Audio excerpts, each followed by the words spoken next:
Dans cette vidéo, nous allons vous montrer comment effectuer votre première opération en toute confiance au moyen de la plateforme Placement autogéré de BMO Ligne d'action.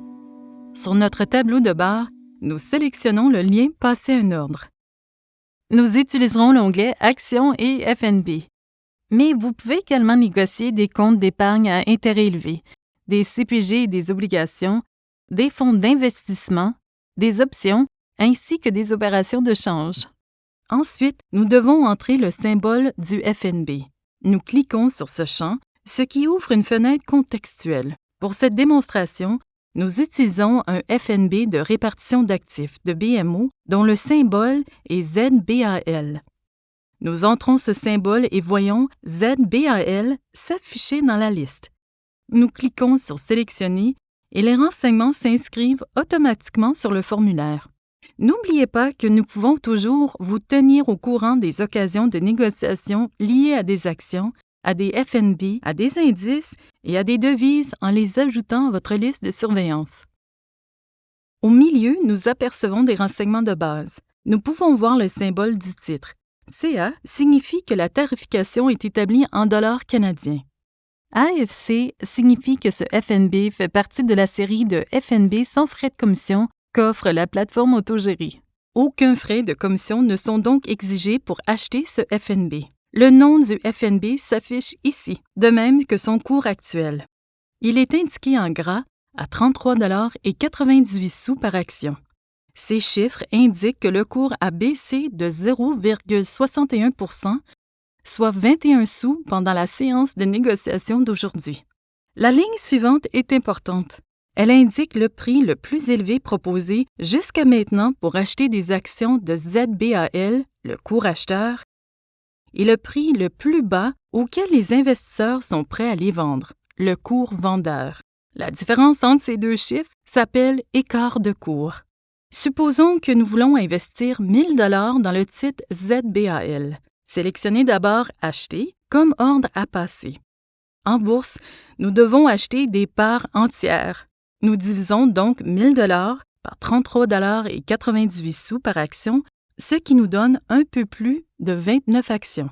Le nombre entier le plus élevé que nous pouvons nous permettre d'acheter est 29. De nombreuses opérations impliquent une commission de négociation, de sorte que pour en tenir compte, il nous suffirait d'entrer 29 actions et de laisser le formulaire calculer le montant total de l'opération. Lorsque nous entrons le chiffre 29, nous constatons que le total estimatif est de 985,42 $. Nous constatons que pour cette opération, la commission est estimée à 0 $, puisque nous achetons un FNB sans commission. Nous devons maintenant choisir le type d'ordre que nous aimerions utiliser. Le type d'ordre le plus simple est un ordre au marché, dans lequel nous acceptons d'acheter ou de vendre le titre au prochain prix disponible. Dans bien des cas, cela fonctionnera comme prévu, l'opération s'exécutant au cours que nous avons observé ou près de celui-ci. Cependant, comme le cours peut parfois fluctuer plus que prévu, il est normal d'avoir recours par défaut à un ordre à court limite. Dans le cas d'un ordre à court limite, nous précisons le prix le plus élevé que nous serions prêts à payer. Par exemple, 10 sous de plus que le cours actuel. Si le cours augmente avant que notre ordre soit exécuté, nous ne payerons pas accidentellement le prix le plus élevé. Ou si le cours reste stable ou baisse avant que notre ordre soit exécuté, nous profiterons tout de même de la baisse.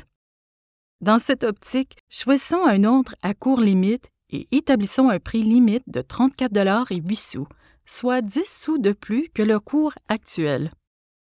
Nous laisserons le dollar canadien comme devise du règlement, car il s'agit d'un titre canadien dans une bourse canadienne et nous voulons payer en dollars canadiens. La dernière chose que nous allons faire sera de choisir la durée de validité de notre ordre. Si notre ordre n'est pas exécuté aujourd'hui, ce qui pourrait se produire si le cours dépasse la limite que nous avons fixée avant que nous puissions effectuer notre opération, nous pouvons choisir de le maintenir dans l'espoir qu'il soit exécuté ultérieurement. De cette façon, si le cours baisse de nouveau, nous pourrons acquérir ces actions sans être obligés d'aller vérifier le cours tous les jours et de placer de nouveaux ordres. Cliquons sur « Soumettre » pour exécuter l'ordre. Une fois que vous avez soumis votre ordre, le système effectue une vérification rapide et vous renvoie des avertissements s'il y a lieu. Par exemple, lorsque vous achetez un FNB, vous verrez des renseignements sur les frais de gestion du FNB, des frais standards qui sont habituellement appliqués. Vous pourriez recevoir un avertissement si vous n'avez pas assez de liquidité pour couvrir le coût de l'opération.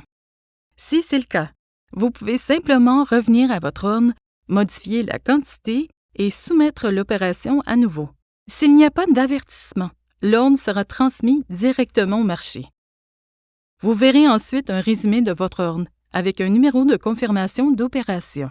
Notre ordre a été exécuté à un prix inférieur à notre prix limite, soit 34 et 1 sou par action. Et nous avons maintenant 986,29 sous investis dans ZBAL.